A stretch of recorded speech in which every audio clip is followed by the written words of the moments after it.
So in this video, I'm going to be playing World Challenge match against the Raptors.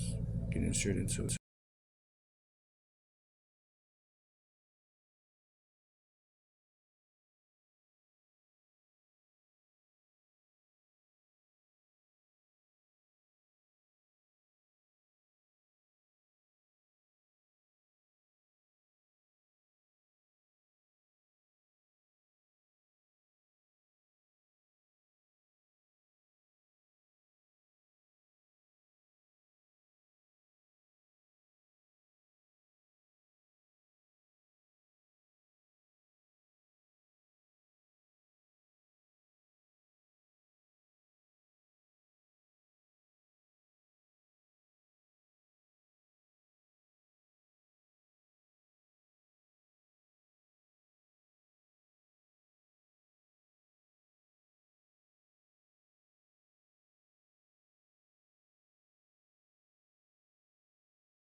So I'm gonna take a slight detour from how I normally operate here, and I'm gonna try to bring some valuable points, a bit more insight into, honestly, the entire career of Demarcus Cousins. To be honest, I feel like most of the people in this current generation are like younger people that tune into basketball every year probably have the wrong idea of who DeMarcus Cousins was as a player.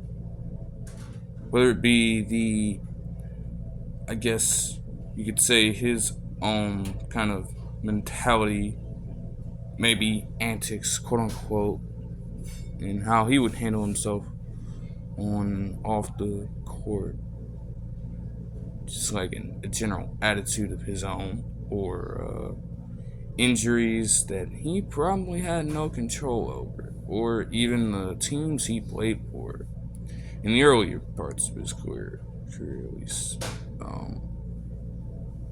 And it just makes one overlook what he was actually able to do as a player. And when you look at that as a whole, it's like his career generally was wasted.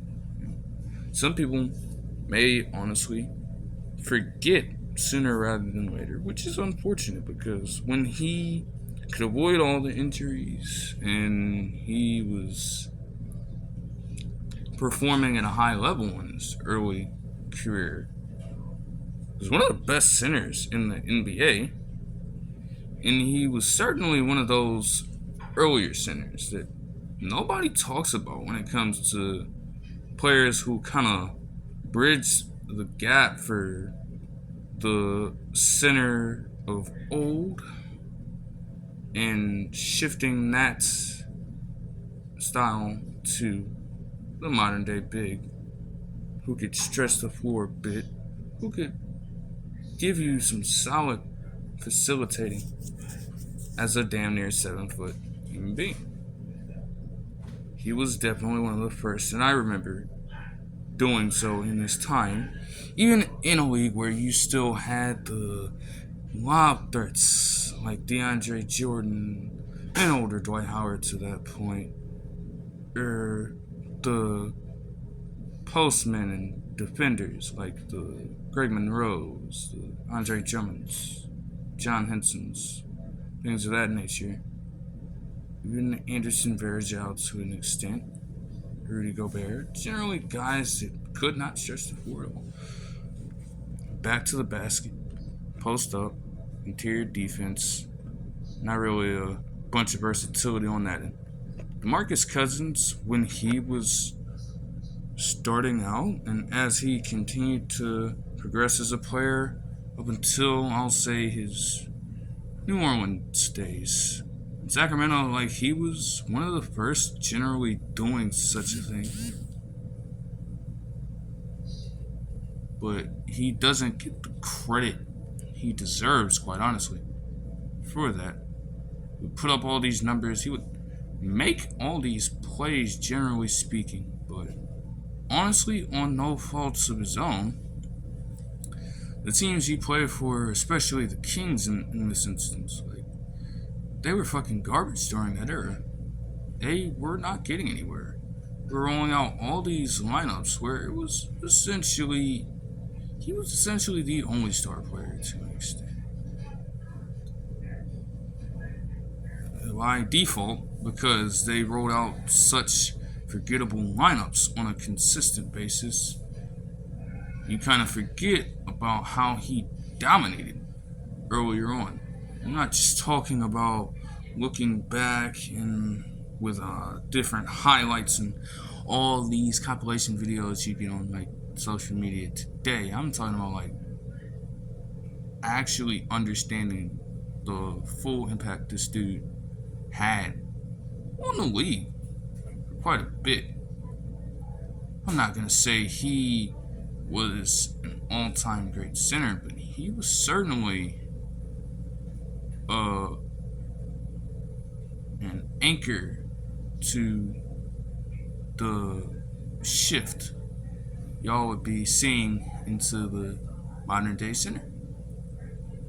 That transition period was started by him. You know, like it's just gotta understand what he really did as a player.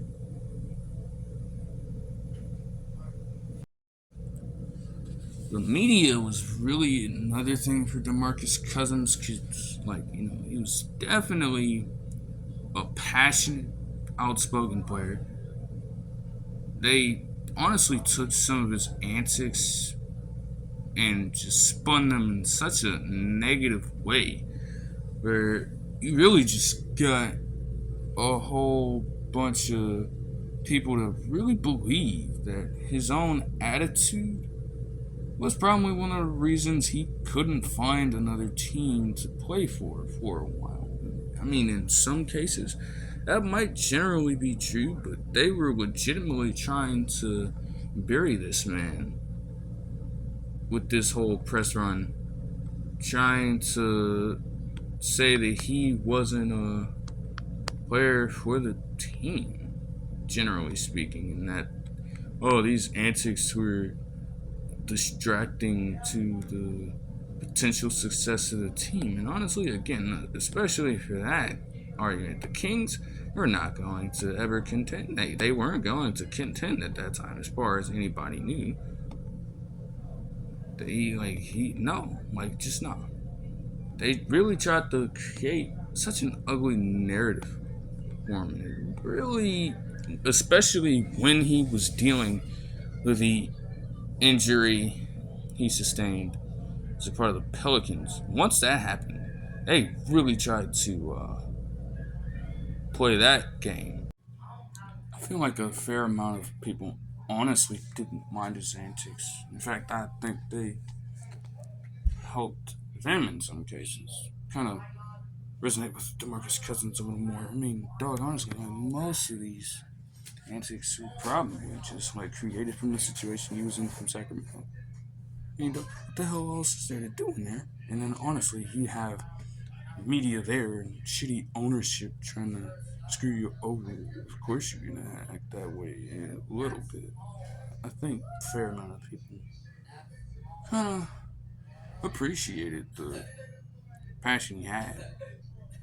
I wouldn't mind a player on a team of mine having all that passion, because especially when it contributes to winning culture, it's like you have a respect for it at that point. But once the injuries came and he wasn't really doing much of the same things he was doing as a part of the Kings. It kind of overshadowed everything else for him.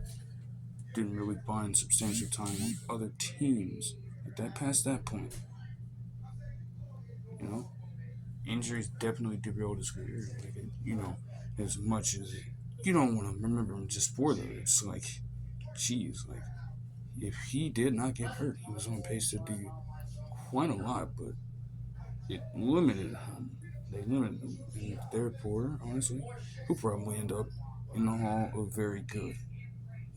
He was great for a fair amount of time, but overall, not on the same magnitude as other players that you regard as more talented, more skilled, or just produced more overall in their career. I feel like DeMarcus Cousins' career, from a strictly basketball standpoint, was nearly similar to Arvydas Sabonis's. Of course, Arvydas Sabonis had a far greater impact and was definitely a better player in his time, which is why he's a Hall of Famer right now. So I'm not saying that they're anywhere near the same when it comes to talent or near the same player. But when you look at basketball and you see how they progressed throughout their careers at their respective peaks, they were both the leading men on offense for both of their teams, leading the way for rosters that generally were not contending, but they were the main offensive pieces, solid passers, good in the post, fair on defense, nothing too special. If those two were not scoring or facilitating for their offenses, they were generally non-existent. So when you look at Demarcus Cousins, all I'm saying is, just don't forget about him. I have to respect him a bit.